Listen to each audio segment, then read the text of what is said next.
Hello, everyone, and welcome to Your Messy Brilliance podcast. I'm Kelly McNeilis, the founder of Women for One, and I am so honored to be with you in October of the fall of 2018 to speak with my dear friend, Christine Gutierrez. So let me tell you a little bit about Christine before we dive into this juicy conversation.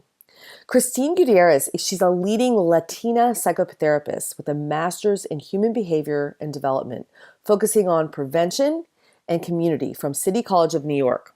In addition, she's an advice columnist, speaker, author, poet, and founder of Christine G TV, an online hub that features psychologically savvy and soulful advice, articles, videos, private consultations, workshops, retreats, which are both live and virtual. She's done a lot of radio appearances and television projects.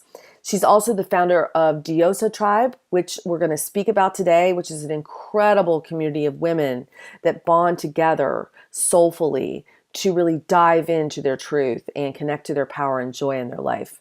So I am really honored to be speaking with Christine. I've known her for several years, and she is wise beyond her years, and love getting all her juicy tidbits of wisdom. So welcome so much, Christine. So grateful to be here with you. Yes, I can't wait for my community to hear what you're doing right now, because you've got such wisdom even beyond your years. So I really want to start, on the Messy Brilliance Show. I'm always interested in how women have found their genius through unexpected experiences, like the messiness of life, as you know. So can you tell us a little bit about your story and background and how your unique path has led to some of your most important life lessons and discoveries? Yeah, well, I love that. I'm all about the messy. I think that that's how we bonded, is really, when you can see someone, it's like a reflection of yourself. And it's like that woman understands that life is not about perfection. It's about the messy progress and how we build ourselves during those moments, right? Like, I often joke that we love to glorify the butterfly, but we don't talk about the process of that cocoon. We don't talk about the messy goo that comes out as we're transforming. And that's what I'm most interested in as a therapist, as a healer. And as a woman in my own journey, that's what's healed me. I've gone through trauma, abuse, verbal, physical, all the things. And for me, my self-worth was punctured at a very young age. My reality of the world and how that world was reflected back to me was really tainted. I didn't know what was right or wrong. I didn't have healthy role models consistently that were able to model that for me. So I was really born in that way at a disadvantage. But the beautiful thing about what I believe is that we have this part of us, our soul, that represents that wisdom that always is there. And for me, it was in those traumatic moments, in the replication of that earlier childhood trauma, in fucked up relationships and replaying that out, that I was able to rise and really go through that process of what does it feel like to really hate myself, and how can I learn to love myself. And it was a lot of falling back down and getting back up again, and going to therapy and going to this 12 step and reading this book, and and really continuing to know that no matter what, I wouldn't give up. And so for me, that messiness, that process, that journey has been everything to me. And it creates that brilliance inside of you. All of the wounds and even, on your Skype, it says something, the Rumi quote. Can you do you remember the quote about how the light comes in? What is that quote again? The wound is the place where the light enters you, by Rumi. It's so true. So true. So I love that, you talk about this, and I know a lot of the work that you do with women is really, in your approach is based in a deeply compassionate acknowledge of other people's pain, and really having us work through our pain. And you talk about the power of remembering one's self-worth. So what are some of those experiences you've had around remembering your own self-worth and how you teach others to do the same? Yeah, what is the self, right? For me, the self with a capital S is connected to my soul. And it's that place of that higher wisdom. It's that place of who is the woman that I want to be? How do I want to love myself? Who do I allow in my life? What are my boundaries, right? How can I honor and respect and value myself? How can I bring in people that do the same? But it starts with us, right? So my mantra is like, it starts with me. As a child, we don't have that permission to be able to protect ourselves in that way.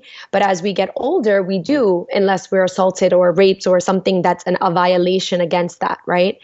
But so long as we have those moments of choice, what I'm interested in doing is looking for those moments of choice in my life, right? Where I can say, I'm not going to let this trauma, this thing destroy me, because if this happened, I better get the gem, the brilliance out of it, because otherwise it was just a waste of an experience.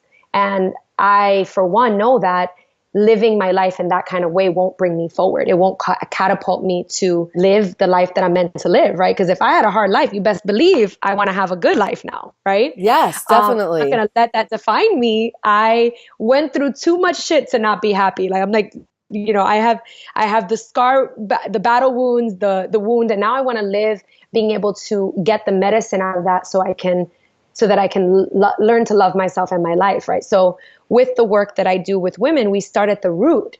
We start at the root of the pain. We start at the root of the wound. We start at the root of the shadow. And I tell people I'm like a spiritual archaeologist, and I I love that. help Right. people collect the bones of their past Right. that are hidden in those closets and secret doorways that have lint and fuzz and mold and scum, and that you need that guide to help you to be able to have the courage to face in a loving and safe container, so that you can untangle the webs of what was your life and connect the dots to the present. And we do this with gentle inquiry, with with hand holding, with encouragement, with love, with support, with reflecting back to people and giving people the words that they don't have in order to understand their story and their experience. And from that, we start taking one step forward at a time, collecting tools and collecting back what I could call their soul self instead of their wounded self. Oh my gosh, I love so many things you just said. You talked about powerful choice, baby steps, that collecting the soul back it's such an image for me. and then this gentle inquiry. Let's dive into that a little bit more, because I feel like we're so hard on ourselves, Christine, especially women, right? We're taught to be hard on ourselves, and this gentle inquiry, like I talk about curiosity in my book a lot, but the gentleness with ourselves, I think, is so important to be able to take those baby steps and move forward, and not like throw the baby out with the bathwater or hurt ourselves in the process of healing. And I've always wanted to talk to you about this. So let's dive into that. What do you think? Yeah. So, gentle inquiry for me is a lot of times, the relationship with a therapist or mentor, spiritual mentor, coach, is that they model behaviors that maybe you haven't had the luxury of experiencing in your life. And so for me, that looks like embodying the energy of safety, embodying the energy of love, embodying the energy of radical, unconditional acceptance, embodying the energy of, I know you are on the other side of that bridge, even if you can't see it. And so through that space of me lending that energy for that moment, right, I'm giving people that experience of, if she can ask me these questions in a loving way without judging me, maybe I can, right? And so that modeling takes place in that dynamic, in that relationship of the work that I do. And slowly I begin to give them that language and say things like, baby girl, you're doing a great job. And I tell people things like, you may feel like you don't know anything, but what is one thing you know for sure right now? And they'll be like, I don't know. And I'm like, well, you know that this doesn't feel good. Is that true? And they're like, yeah, I guess that is true. Yeah, you And do so know one thing. Yes, right, right. exactly, exactly. So that inquiry reminds people of, the things that they do know, that their body is telling them wisdom and information. And I ask them in this way that lets them know there's nothing that you could do to shock me or make me think that you're too broken, too unlovable. There's nothing that would make me doubt your worthiness. And so when you have that kind of fierce conviction, right, it lends someone the opportunity to borrow some of that for the moment and start to learn what would it look like if I can ask myself these questions to myself. Because beating yourself up is not going to work. You can be a little bit fierce with yourself and be like, girl, come on, what you thinking? Right? Right, Like, right, wake right. up, mama, like get up. There's moments where you have to be fierce, right? It's like that fierce loving mother. You have to take on all the archetypes of what that means. It's not just, gentle and compassionate. Sometimes there are moments where you need to be like, girl, put on your big girl panties and let's fucking do this, right? But to shame yourself and attack yourself and be cruel with yourself is very different than being fierce I with yourself. agree. And I honestly, before you even started saying the word fierce, I was going to say about you, what I love about you is you're the perfect blend of that fierceness with safety. And there is such a difference. And I wish we could definitely, all of us understand the difference between being fierce and then being judgmental and shameful. And it's really nice that you model that. I mean, I feel very safe with you. I want you to be my therapist. But I want to talk a little bit about self-sabotage, because that goes into that unconscious place that we self-sabotage ourselves. And I know you work with women about that topic and that theme. So how do you think we've gotten to the place where we're constantly self-sabotaging, and how can we work with that to move out of it? Yeah, so I want to reflect back, tie the two pieces together, right? So the Mm-hmm. difference between that fierceness, right? That fierce like mama bear that's like, come on, girl, you got to do this, or your girlfriend that always tells you how it is, right? Versus that judgmental voice, right? So picture someone that you talk to, right? And they're like, wow, you did that again? How could you do that? That's so stupid, right? Versus someone that tells you, hey, love, it sounds like you've really been struggling with this, but it sounds like you really need to take a look at these patterns, because do you really want to live this way forever? You deserve more. Right. Right. Yeah. So That's there's a very different difference. dialogue, very different self-dialogue, and yes, Absolutely. inner So dialogue. the main core of the difference is that there's a love and an acceptance with a fierceness versus a judgment and a criticalness that makes you just want to go back. Because when you judge yourself and attack yourself, the energies of the darkness. And what happens when you do that is it makes you want to stay in more of a low vibe. Well, if I'm already fucked up, might as well do more fucked up things, which links you into self-sabotage, right? Right. Right. So the ironic part of it is that as you start to say, here's a pattern that I'm self-sabotaging about, whether it's going back to a partner that doesn't serve you, or numbing yourself with alcohol, or maybe it's even something as simple as, that you really want to quit your job and start this project, but you don't think you're worth it, right? And you keep delaying it and not setting a deadline to leave, right?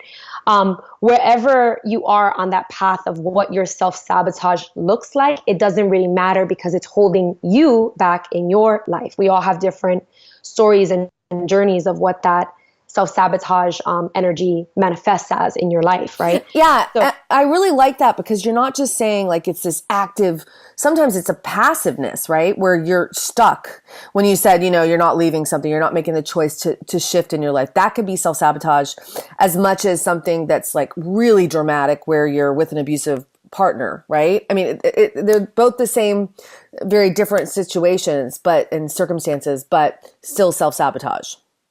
that's right. What holds you back, holds you back, holds you back. It doesn't matter if you're acting out or not acting at all. Whether you are in inaction or in overaction. And it is about, am I tending to myself, my inner garden, my life? Am I doing the things that I know I truly want to do for myself, for my soul, for my spirit to be happy? And we all know that, because there's this inner tension that we feel as we come across these moments in our life. There's a tension that we feel, and how we're able to hold that tension and say, okay, I'm feeling this, right? There's two parts of me. There's a part of me that wants to make this leap, and there's a part of me that doesn't, right? And in those moments, how you cope with that tension leads you to either take a step back and, continue to go back, or go forward. And so baby steps, getting support so that you can vocalize and share the things you're going through, because, imagine your inner world like this inner terrain. And if you are just in it, you can't really see it. You need someone to reflect back to you and say, hey girl, do you see that? There's a tree there. There's a bush there. There's a scary cat. There's a scary goblin there. Like, you need people to help you navigate your inner terrain and be able to say, what are the areas of your life where you're noticing some stuckness in, whether it's you, like you said, whether it's inaction or, you actively in a more obvious way staying in something that really doesn't serve you. You not moving forward and taking steps to dare to do things, even if it's sign up for that salsa lesson that you've been saying you want to do, is in a way sabotaging yourself in some way. There's just because you're moving away from your joy instead of towards it. Like, really, yeah. And so I guess the question that came up for me around this was, okay, so you can do your self-care and your inner work by personally journaling, going to a therapist, working with someone that actually can reflect this back to you and be fierce with you. You can be fierce with yourself. But how do we as sisters to one another support one another through this journey? Because I'm really focusing on the sisterhood right now. And I feel like, me as a friend, I mean, when you talked about that, I have a few friends, one in particular that I feel like is self-sabotaging around her relationship right now. And she keeps being in these relationships that are self-sabotaging, and it hurts our friendship. So right there, like, how can I not go into judgment as a friend and also hold support and truth? But if she's going to keep continuing this behavior, there's a place where I can't keep trying to change her. So what are your thoughts around that? Yeah, I mean, one thing is that everything in life is multifaceted, right? And so I tell people I really live in the curiosity of life versus the black and whiteness of this is right, this is wrong, right? I'm not God. I'm not the universe. I'm not the source. And I don't know what blocks people need and how many times they need to do it in order to really heal something. I don't know that. As a therapist, I don't know that. I don't assume that I know that when I'm working with someone. I have faith that that there's something bigger that knows something more than me. And what I do know is when you've been doing it over and over and over and over and over and over again, right?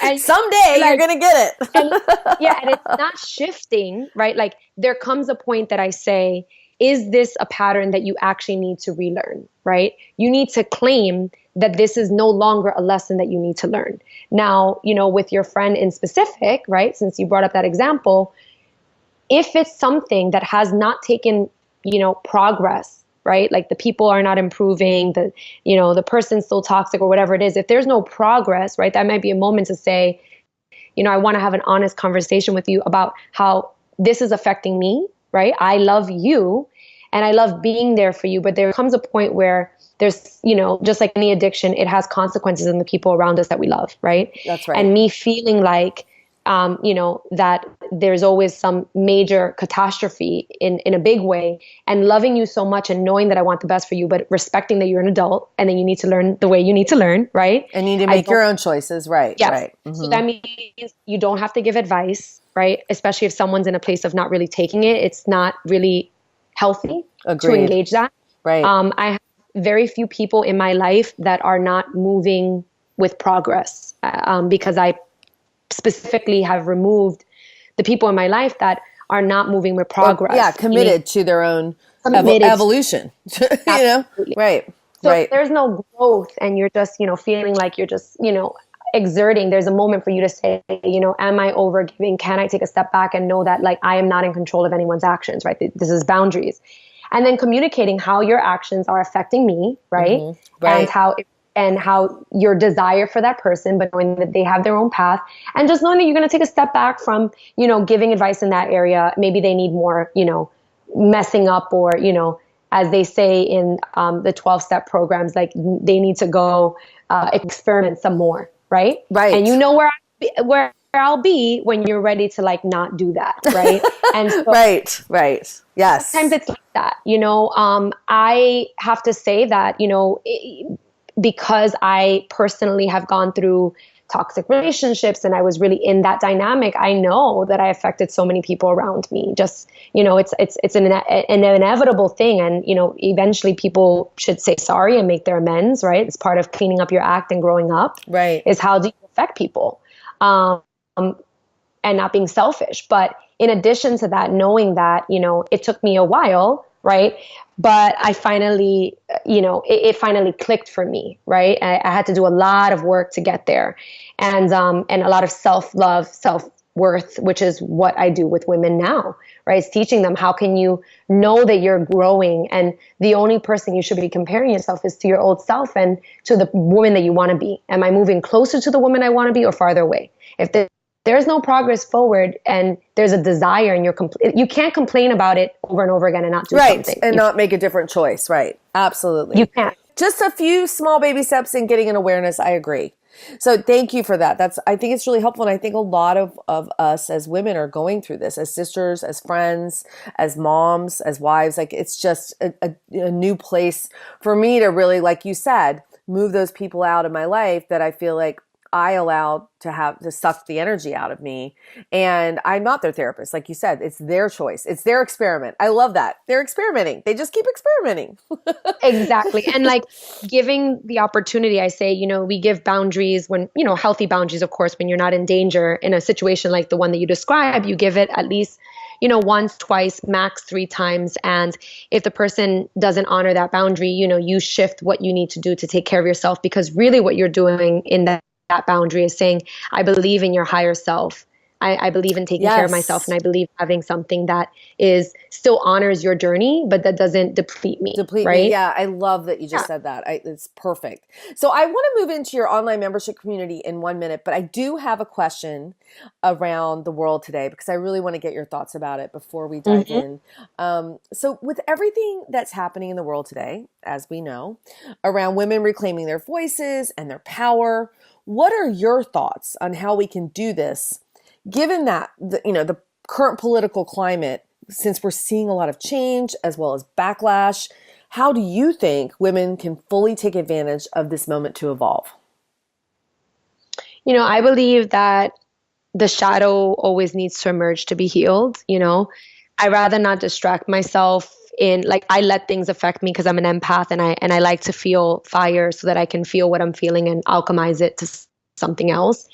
I think it's important more than ever to not get it twisted. History has always been fucked up. We're just living during this time. Right. This is nothing new. And things change, and that's nothing new. Things die, things are reborn. It's always been this way, and it will always be this way. And we can have dreams for a world of full consciousness, and that's what keeps us going, right? But life will be life, and life is going to do life the way it needs to do life. You just got to focus on what can be your impact on the world, right? Oh, you're so wise. Yeah, it's true. I completely agree. We're in contraction right now. We just want to, we're always contracting and expanding. That's the way I look at it as well. Yeah. And I specifically, there were racial issues that came up, and, there's political things and all these things. And for me, it's like, I want to be part of the change, and I want to be part of knowing that at least I did my part to bring more love, unity, peace, understanding to the world. Okay. Yeah. That's it. Period. And I think, and period. And, use that and take time for self-care, take time to share your feelings in safe spaces, honor the fact that political things do affect us. It affects the laws and it affects our feelings, and, be mindful of what you can handle. Don't think that you're stronger or wiser because you're like listening to the news more, or diving into something, or getting into, community activism, but not taking care of yourself. I don't believe in that model. I don't believe in it. I think it is not working. And I think that I do better when I take care of myself and I can feel whole. Yes, because we got to start with ourselves, right? We got to start with ourselves, have boundaries. I agree. On my 50th birthday, I was very upset, and it was a week and a half ago during all of the trial with Kavanaugh, and my husband's like, I think we should turn this off. It's your 50th birthday. And it was really good to just be like, I'm so triggered right now because I'm a sexual assault survivor that I need to shut this off. Not to avoid it, but to have boundaries around it. And I think that's really important to self-care through this time, so that we can focus on ourselves. There's a difference between avoidance. Right.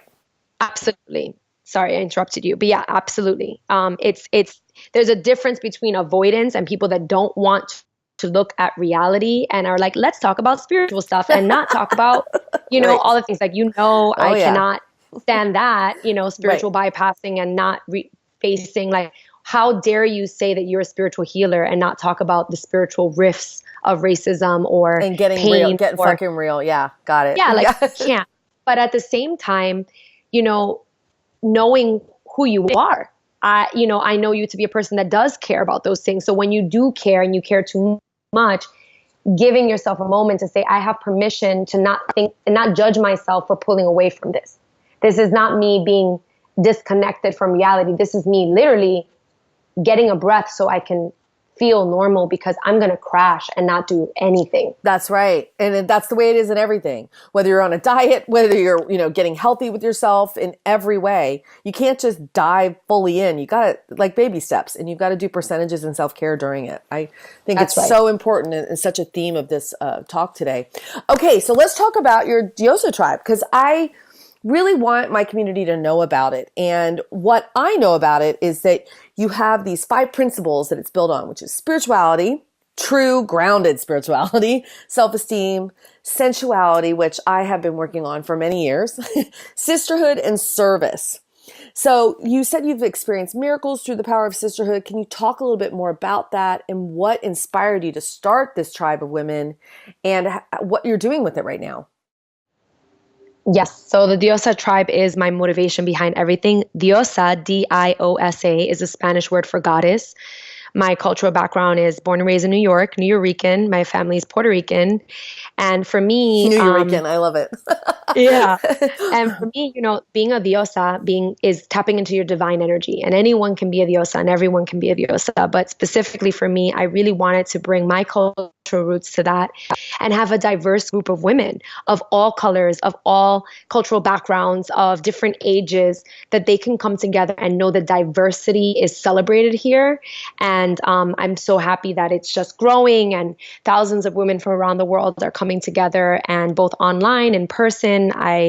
This Diosa tribe is the community, is my women, is, or non-binary people as well, like spirits and souls that are coming. My tribe is even expanding beyond even gender, so it's really beautiful. And then in addition to that, what we do is I have the online membership, which is $27 a month. And basically we do a live group coaching call. We have sisterhood community. We support each other. We rally each other. We hold each other accountable. We have meditations and worksheets.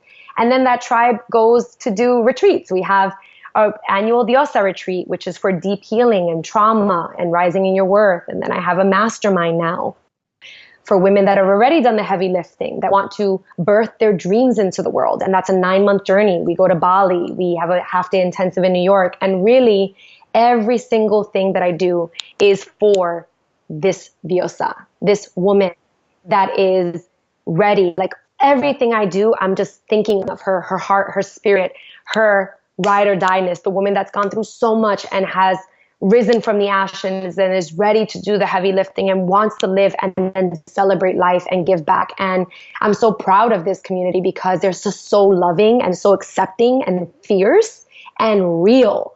They're just so real, and they love one another and pray for one another as much as they pray for themselves. So it's a gift that that's something that birthed through me. It's no coincidence, because it was a divine download. I saw the need for it in my world. I wanted more diversity. I wanted more soul. I wanted more rawness and realness. And that's what I created. And that's something that is, kind of it's the root of everything I do. It's just constantly creating community for this woman. That's incredible. I wish our whole world is a Diosa tribe, right? But I want our whole world to dive into this and really focus on these principles and what you're doing. Every woman. I think it's incredible. I have my sweatshirt I wear all the time. I love it that you had. Absolutely.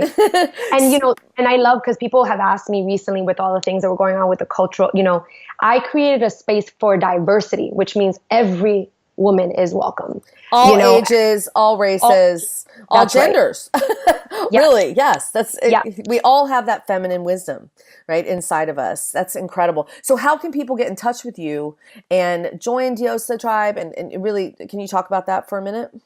yeah, whatever level you're at, whether you want to just get a taste of me or whether you want to dive right into one-on-one coaching or retreat, you can find out all the things on my website, christineg.tv. And I'm super active on Instagram, and my stories, you'll see mostly me and my dog Bodhi.